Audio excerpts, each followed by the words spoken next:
Welcome and hello. Welcome to Business Matters, and business truly does matter. And today I have my friend here with us. His name is Fernando. I'm going to let you pronounce the last name because I know I messed it up just a little while ago. Fernando, what's your last name? Guevara. Guevara. Okay, Fernando Guevara. I've known Fernando, I'm going to say, since about 2015. So we truly have been friends. He actually also served on a nonprofit organization that I co-founded, Nevada Hispanic Business Group. I believe you served probably about 2016, 2017 as secretary with us? Yes. Yeah. And so today we're going to be talking more about your business. So you are a employee benefits consultant. Insurance must be your love because that's how I met you. Is you were an insurance Indeed. agent, right? Yes, And so the name of your company is Pacific Group Benefits Yes. out of Las Vegas. So Yeah, welcome, yeah. Fernando. Welcome Thank to you, the Laura. show. Thank you. Yes, I yes. appreciate your time. No, thank you. And so let's talk about also the organization, the new organization that now you're sitting on the board as a VP. Yes. So let's go ahead and start with that first. Absolutely. No, thank you again for Yeah. for having me, Laura. The NHCA, which stands for Nevada Hispanic, Nevada National Hispanic You got me Construction Alliance. You got me confused with Nevada Hispanic Business Business Group, Group. which was the It's original okay. one that we started with. Yeah, yeah. No, the National Hispanic Construction Alliance is it's a national group. So I'm Yeah. really excited to be a part of it. When I was invited to be part of the group, I really took it head on. Obviously, being part of your group as well, that we did it, I found it where I just wanted to do more for the community, especially in the Latino community. I felt that it's still a need, even though I've stepped away for a little bit. I felt like I needed to come back, maybe just to do what I can with some of the resources that I have, and maybe help out some other people and other business owners, and even employees that are maybe trying to get to that next step. I think a lot of us have been there in that situation where say, hey, what do I do next? And in the construction industry, I know a lot of people that are say, hey, I'm a foreman, or I'm just on the line or doing something where it's not where they want to go, but they want to be, but they want to go somewhere else, right? They want to take it to the next level. They want to grow from maybe being an electrician to maybe Right. more now a project manager, right? Right. And leading the project. Right. Yeah, no, definitely. And so this organization, do you want to share a little bit about the mission and the vision? Absolutely. Well, we are a national organization, so it's a 401. It's a nonprofit organization. We are excited with our Las Vegas chapter. We just launched it a few weeks ago here. Yeah. But we also have a Phoenix chapter we launched a couple of weeks ago as well, and a Los Angeles chapter. So we're growing nationwide. I think our next step is going to be Illinois and some other parts of Texas as well. But our mission is really to engage the employees and to engage the community with bringing, well, let me read it straight up from our Website? From our website. Okay. Our mission is to empower the Hispanic workforce with the construction industry by providing opportunities for sustainable professional growth. And what that means is really providing those benefits, providing those resources to the construction industry and anybody else that wants to come into the construction industry, and how to get those resources, how to learn from it, and really gain that knowledge, and really expanding it within our own community, not just in Las Vegas, but also nationwide. Right. And so when they first reached out to me to sit on the board, I was a little hesitant because I wanted to make sure that if I did say yes, that truly I was all in. Right? Because it's not fair for any organization for you to go sit on a board and then not give it your 100%. And so I was really excited when we did have that more in-depth conversation, and that I was able to take on the education director role for the nonprofit. I'm really excited about that. I'm really excited about us being able to educate and lead in workforce development for our city, for our state, because there's a big need.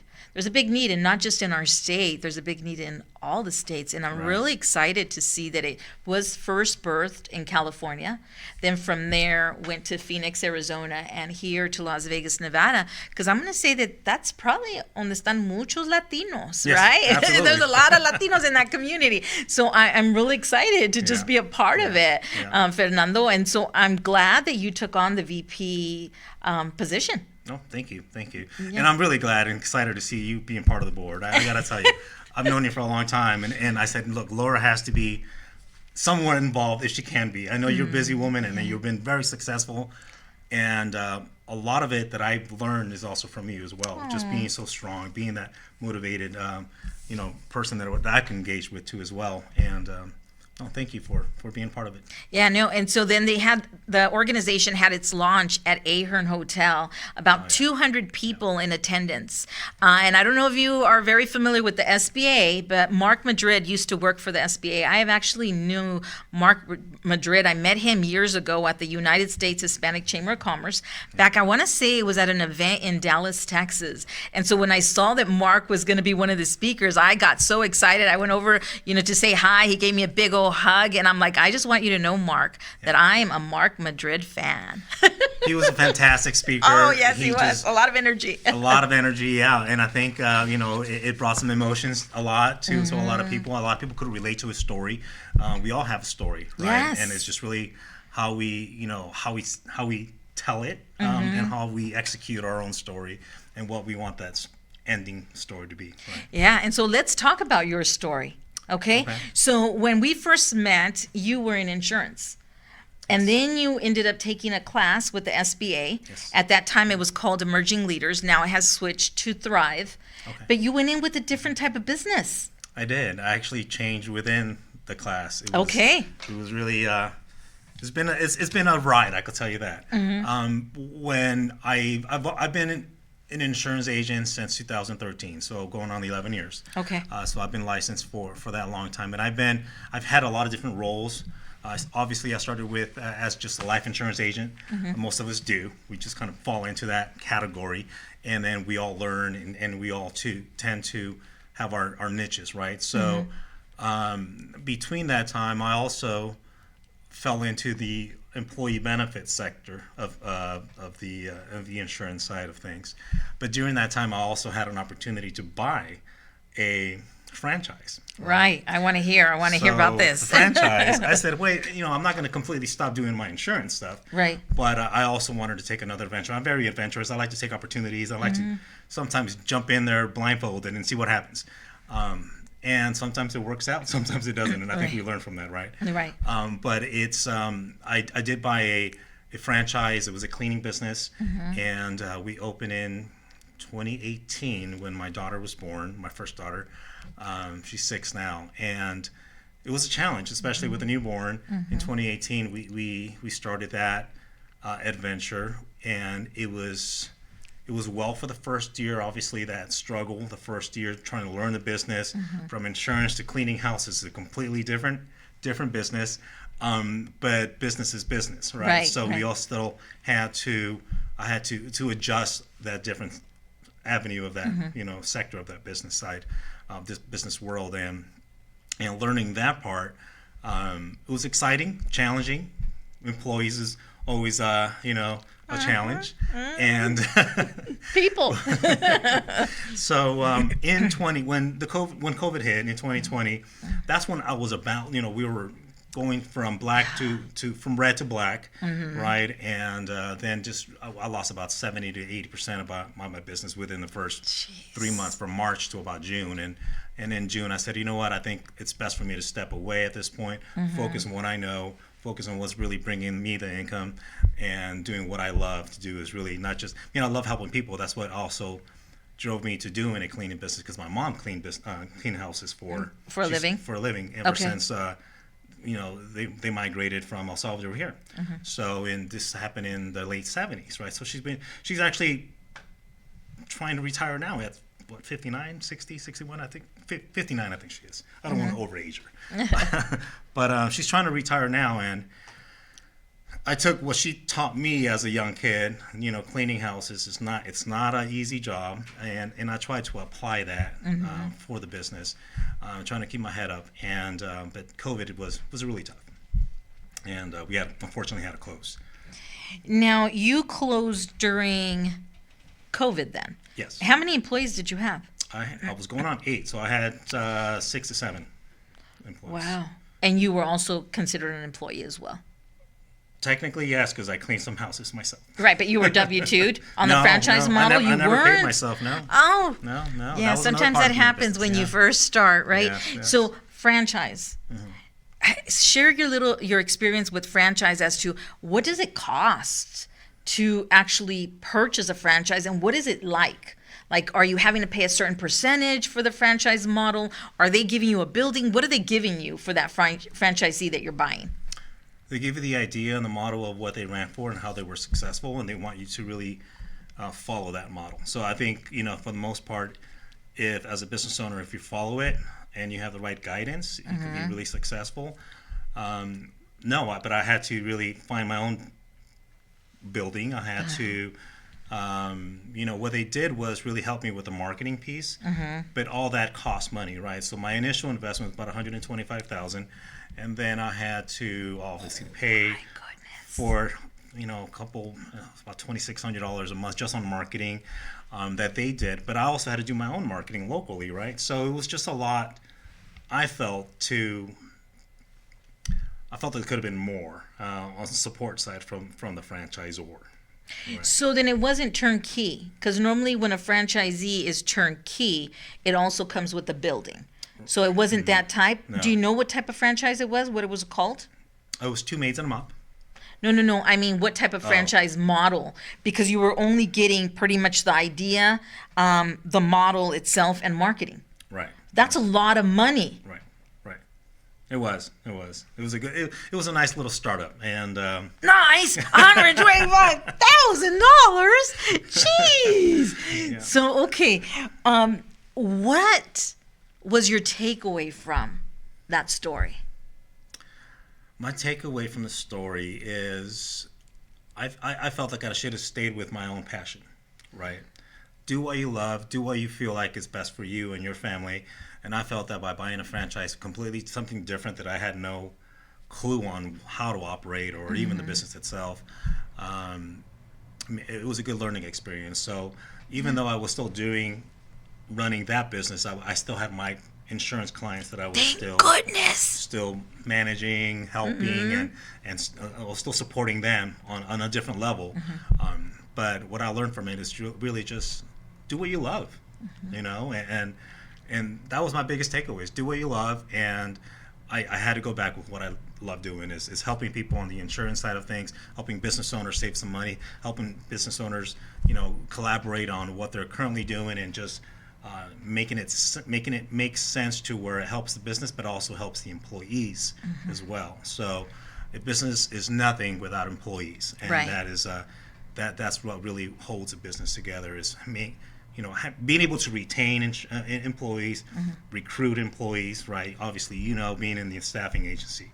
So it's those, what I've learned is employees, when they're looking for jobs, is benefits and pay, right? So you could give them, a high pay rate, but if they don't have any benefits, then they're going to probably look somewhere else as well. Right. Some look for culture. As well. Yeah. But no, culture, yes, absolutely. Let's go ahead and go to commercial, but before we do, let's go ahead and thank our sponsor, See Us Now Staffing, where business does truly matter. And you can get a hold of them at 702-902-2448. We'll be right back with Fernando. Introducing See Us Now Staffing, led by yours truly, Laura Nowlin. As the founder and president, I bring over 17 years of expertise in sourcing for talent, building winning teams of professionals, marketing, and workforce development. At See Us Now Staffing, we're not just a staffing agency. We're your strategic partner in building a winning team of professionals for your business. My passion for community service extends to connecting entrepreneurs with local resources. Recognized by the Small Business Administration as the 2022 Nevada Family-Owned Business of the Year, we're not just changing the workforce landscape, we're defining it. Welcome back with Business Matters. And here I am with my friend Fernando, who has a lot of years in insurance, right, with an insurance background. And now you're going to share with us your love and your passion, which is insurance. That's how I've known you from the beginning. Yes. So tell us a little bit about your company. Well, Pacific Group Benefits, I've been in the insurance business for 11 years. And within that time frame, I've had I started with Mass Mutual. That was my initial home. That's where I started my licensing. That's where I started my practicing. Mass Mutual Financial Group, and we did a lot of individual insurance, life insurance, disability. Those are the biggest things, and also 401ks. Now, with some financial planning involved with that. Great learning experience, great home. Love the mentors that I had there, but I also felt that there was more that I could do for my clients. I felt that not just one product is best for you. I feel like, hey, I need to offer you what is best for you, not just what I'm being told that's best for you, right? And so what I did at that point, I started exploring to be a broker, independent broker. So I started being an independent broker since maybe right when I met you, 2015, 2016 or so. But during that time, I also met somebody else who pulled me from that and said, hey, Fernando, I have this opportunity to do something that, not just what you're doing now, but being a part of the company. And I learned minimum essential coverage. That's when Affordable Care Act came out. It changed the entire health industry from right side up, right? So it was just, it completely changed it. So a lot of employers, a lot of health brokers were like, what do we do? The Affordable Care Act's coming out. So what does that mean, right? So what the Affordable Care Act did is really just provide access to health benefits to individuals that couldn't afford health benefits before, right? So now they had access to at least a minimum essential coverage or some type of subsidy to get a fully insured. Is that the exchange? Yes. Okay. Yes, that's the exchange where you qualify for subsidy depending on what your income level is. Now, during that time, I was also working with this company that we just focused on minimum essential, which is called the MEC, right? And what that does is because the Affordable Care Act not only had just an individual component, it also had an employer component where in 2016 it was for 100 employees or more, and then they brought it down to 50 employees. So if you are an employer of 50 or more employees and they're full-time equivalent, so they could be full-time on your register, but if they, in 1 year, in 12 months, they work more than 36 hours or so, then they're now considered full-time equivalent, right? So now as an employer, you may be faced with some penalties. So in order to avoid those penalties, you had to offer at least minimum essential coverage. So that's when my journey started, and I with the employee benefit side of sector, not just individual, and we were able to, with this company that I was working with, we were able to provide those benefits at a very low cost, $45 to $50 a month, and employers able to satisfy both A and B penalties, which is the individual and the employer mandate. Wow, only $40 and $50 a month for each person. For each person, Okay. right. So I was able to learn from that, and in 2019, 2020, when I closed my adventure of my franchise adventure, I would say, it was I did get offered another position with one of my buddies that I was working with at the previous company before I left that company. So we started a different company called Innovative Health Insurance Advisors, and I did that from 2020 to 2023, and then last year I went on my own. So now Pacific Group Benefits has been growing since December of 2023. Very good. And so this one is your company? Yes. So the reason why I left, I felt like there was other opportunities that we were missing. So we didn't have the right strategic collaboration, I would say. We weren't in the same page where I wanted to go this way, he wanted to go that way. So I said, hey, you know what, let's just go our separate ways, where I'm able to at least focus on Nevada, because a lot of our clients is national, and I'm not able to provide that personal business to them. It's always through Zoom and things like that, where a lot of people have gotten used to it. But I do like, just like I'm sitting here with you, is meeting that one person once face to face. So I wanted to focus more on Nevada. Who would be your target market?